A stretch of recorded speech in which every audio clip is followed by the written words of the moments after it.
અલ નીનોની અસર હોવા છતાં બંગાળની ખાડી એકાએક સક્રિય બની ગઈ અને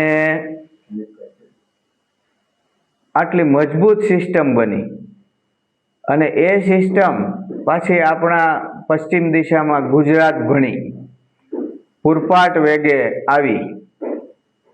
તો એનું કારણ શું ગ્રહોની દ્રષ્ટિએ એની વાત કરું તો ગત 26 જુલાઈએ જળ રાશિ મીનમાં શનિદેવ વક્રી થયા અને મીન છે એ જ્યોતિષની દ્રષ્ટિએ ઉત્તર દિશાની રાશિ છે. આમ લગભગ શનિ વક્રી થવાની સાથે જ બંગાળની ખાડીના ઉત્તર ભાગમાં ઝડપથી સિસ્ટમ બની, લો પ્રેશર સર્જાણું અને ઝડપથી મજબૂત પણ બની ગયું, ડીપ ડિપ્રેશન પણ બની ગયું અને શનિની પશ્ચિમ દિશા તરફ સડસડાટ આગળ વધ્યું અને દેશની પશ્ચિમમાં સ્થિત મહારાષ્ટ્ર તરફ પણ આવ્યું અને ગુજરાત તરફ પણ આવ્યું.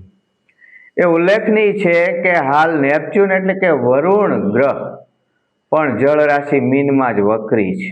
એટલે સમુદ્રમાં બબે ગ્રહો વક્રી થયા. એને લીધે આ સિસ્ટમ સર્જાવા માંડી છે. આ જ અરસામાં વૃષ્ટિકારક ગ્રહ શુક્ર છે દક્ષિણ દિશાની કન્યા રાશિમાં પ્રવેશ કરી રહ્યો છે અને એને કારણે દક્ષિણ ગુજરાતમાં ભારેથી અતિ ભારે વરસાદના સંજોગો ઊભા થયા છે અને મંગળ છે એ પશ્ચિમ દિશાની રાશિ મિથુનમાં પ્રવેશ કરી રહ્યો છે આ અરસામાં. એટલે ગુજરાત અને ગુજરાતના પશ્ચિમ ભાગમાં પણ સારા વરસાદના સંજોગો ઊભા થઈ ગયા છે.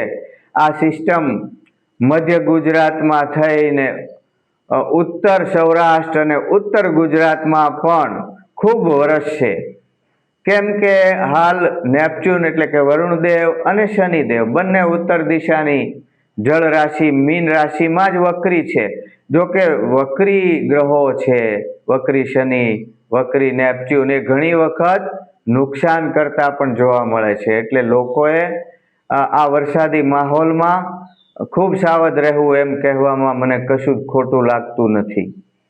જો કે સરકાર ઘણી એલર્ટ છે, ઘણા પગલાં લીધા છે, NDRF વગેરેની ટીમો પણ આવી ગઈ છે, પણ કામ વિના લોકોએ બહાર ન નીકળવું જોઈએ. અને મને એમ લાગે છે કે શનિ એ પોતાની જે પશ્ચિમ દિશા ગણાય છે એમાં સ્થિત કચ્છમાં પણ વરસાદ આપશે આ વખતે.